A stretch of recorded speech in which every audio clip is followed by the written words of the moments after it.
Warm welcome all of you in a 14th episode of the Kathakar. And today I'm going to tell you a most beautiful story and I'm sure you will love it. So, करीबन 100 साल पहले दिल्ली के आसपास बहुत सारे cobras रहा करते थे। उस टाइम पर इंडिया पर ब्रिटिश लोगों का राज था। इस कोबरा के प्रॉब्लम से बाहर आने के लिए गवर्नमेंट ने एक स्कीम लॉन्च कर दी है। जैसे कि कोई भी एक कोबरा को पकड़ के लाएगा, मार के लाएगा, तो उसे कुछ रिवॉर्ड दिया जाएगा। शुरुआत में वो स्कीम बहुत ही अच्छी तरह से चली। लोगों ने बहुत सारे कोबरा कर मार कर गवर्नमेंट को दिए और रिवॉर्ड अर्न किए।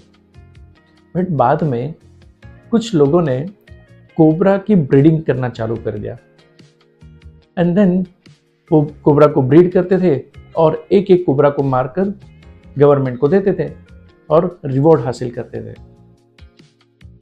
बाद में गवर्नमेंट ने जब ऑब्जर्व किया कि एक तरफ उनके फंड कम हो रहे हैं और दूसरी तरफ कोबरा के काउंट एज इट इज रह रहे थे, उसके नंबर कम नहीं हो रहे थे, तो गवर्नमेंट ने बाद में डिसाइड किया कि इस स्कीम को बंद कर दिया जाए। इस स्कीम से कोई फायदा नहीं हो रहा होता है और उन्होंने वो स्कीम बंद कर देते हैं। दूसरी तरफ जो ब्रीडर थे उन्होंने भी देखा कि अभी ये कोबरा कुछ काम के नहीं है, तो उन्होंने वो सारे कोबरा फील्ड में छोड़ देते हैं। नतीजा ये निकलता है कि कोबरा के जो काउंट्स थे, नंबर्स थे, वो पहले से भी ज़्यादा बढ़ जाते हैं और गवर्नमेंट की ये स्कीम मिजरेबली फेल होती है।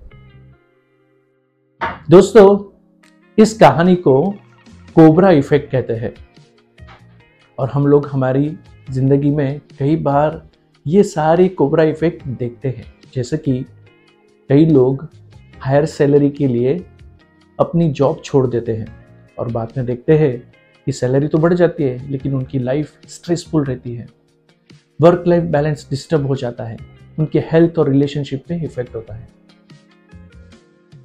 कई बार कंपनियां अपने एम्प्लॉय को इंसेंटिव, बोनस, प्रमोशन उनके केपीआई नंबर्स के बेस पे देती है, जबकि अल्टीमेटली जो ग्राउंड रियलिटी होती है वो कुछ और ही होती है।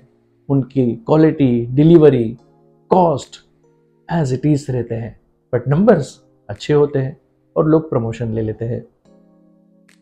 कई बार कंपनियां अपने एम्प्लॉयज को मोटिवेट करने के लिए कुछ पुरस्कार, रिवॉर्ड्स देती है।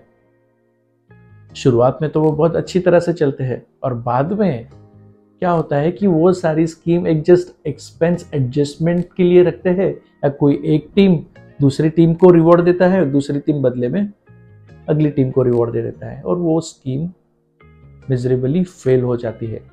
लोग मोटिवेटेड नहीं रहते, कुछ लोग मोटिवेटेड रहते हैं, बाकी बहुत सारे लोग डिमोटिवेटेड रहते हैं।